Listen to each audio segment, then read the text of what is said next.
doesn't adversely affect civilians in this conflict.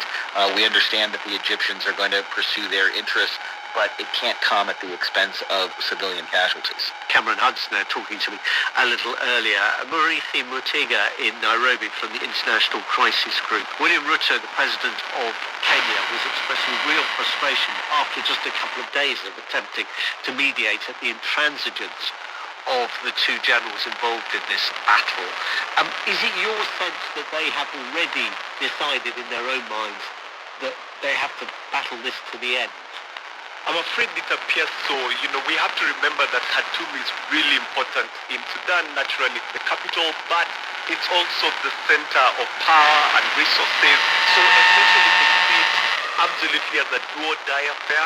They seem very determined to try and fight it out. The Kenyans, the Djiboutians, and South Sudanese, as we had, are very happy to go in and engage in some in-person mediation. And one of the ideas kicking around is that Eid might be an occasion when concerted pressure on all the parties might crystallize to ask them, at least given how important Ramadan is, how important Eid is, which is the end of the holy month of fasting, that maybe that might be an opportunity when the parties should at least pause and give the civilians a breather.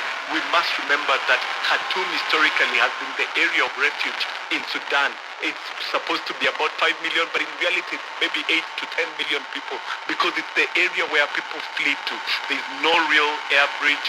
There is no very satisfactory land bridge. The people feel really trapped, and maybe if you can secure a ceasefire sooner rather than later, that would be really helpful to the population. Mohamed Hashim. It's worth it to keep in mind what is the mindset of the people who are in charge of the Sudanese armed forces. These are generals who've been hardened by sanctions for over 3 decades. They know the drill of being an international pariah.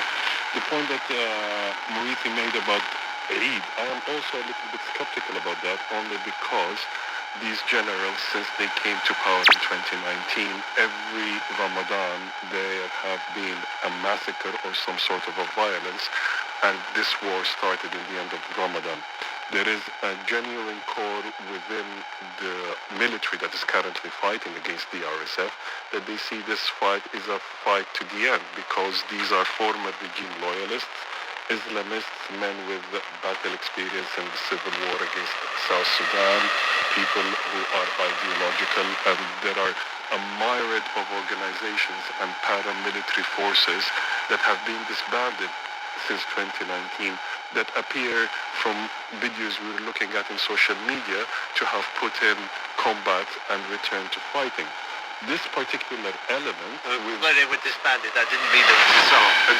Exactly. And it seems that the army, in its attempt to sort of strike at the rapid support forces, they have deployed fighter jets and started bombing RSF locations in the capital 4 hours after the start of these clashes, which tells you the type of mindset that the Sudanese military is in at the moment. Rosalind, just briefly.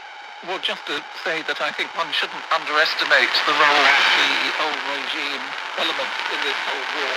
We've seen, particularly since the military coup in October 2021, that they have been very much coming back into positions of power. They, of course, they never went away, but they have, especially in recent months and weeks, they've become much more visible.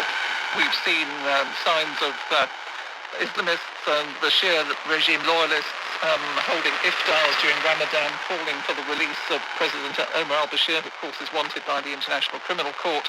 There have been alarming signs on Islamist websites suggesting they're calling for a wave of arrests of human rights activists and civilian politicians, even calling for assassinations.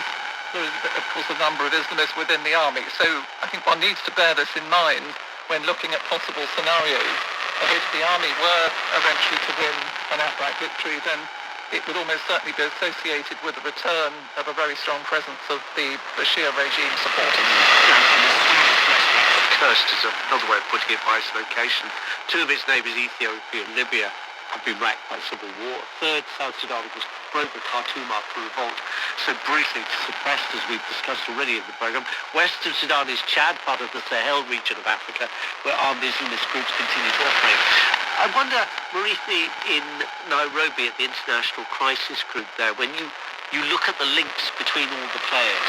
Are there people, are there countries, and they may not even be in this particular region, who do have leverage? I mean, there's been a lot of talk, for example, over whether General Hemeti of the Rapid Support Forces, because of the gold he has secured some interest from, for example, and its allies.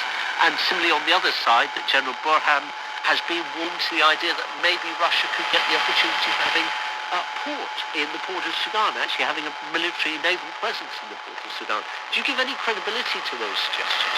I think leverage might be too strong a word, but there are certainly a lot of external actors that have very deep interests and connections with the various actors within Sudan. It's a country, as you mentioned, which is at the crossroads of not just the Sahel, but the Horn of Africa, the Middle East and North Africa. It has resources, it has the maritime resources and the gold as well. I think, so leverage might be too strong, but there are partners that might be able to have the ear of the key actors.